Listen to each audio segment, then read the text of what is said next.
All right, let's talk about a financial report that, on the surface, just doesn't seem to make sense. It's from the crypto firm Galaxy Digital, and their latest numbers present this really fascinating puzzle that we're going to dig into.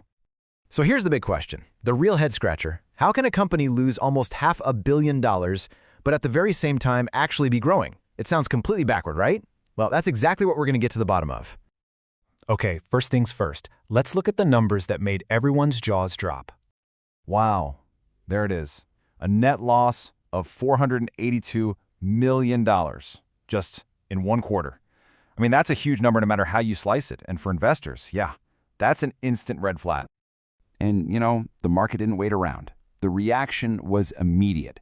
As soon as this news broke, the stock took a nosedive, down over 6% in pre-market trading. It's not surprising, is it? You see a number like that, and people start selling. But hold on. This is where the story takes a twist. Because that huge, scary headline number, it's not the full picture. Not even close. To really understand what's going on, we have to zoom out.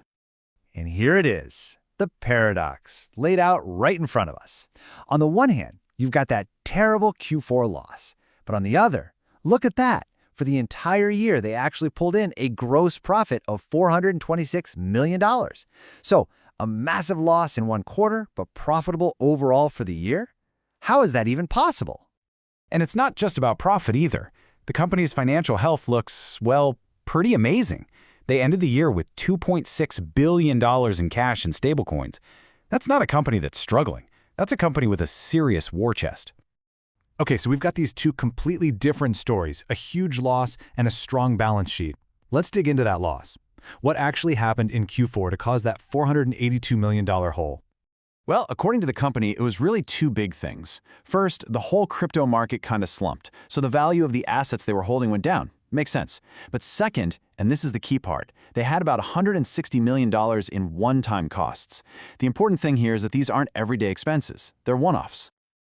All right, so we've explained the loss. Now let's flip it around and look at the good stuff. Where is the company actually firing on all cylinders?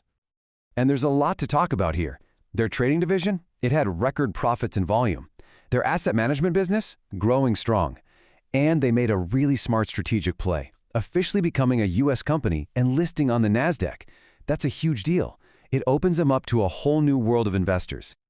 And just to give you a sense of how big we're talking, they ended the year with $12 billion in total assets. That's billion with a B. It really shows you that this is a massive operation, and one bad quarter doesn't define them. Now this is a huge vote of confidence from investors.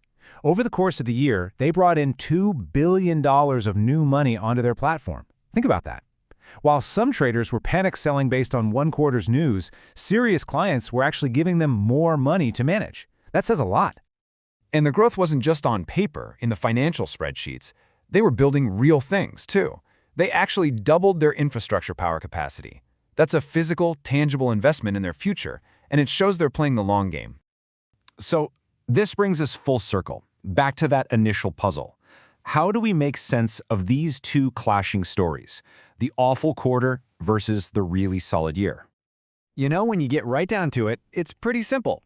In a market as wild and volatile as crypto, one single quarter can be incredibly misleading. It's just a snapshot in time. But when you look at the whole year, the profit, the cash they have on hand, the new money coming in, the actual infrastructure they're building, that tells you the real story about the company's health and where it's headed.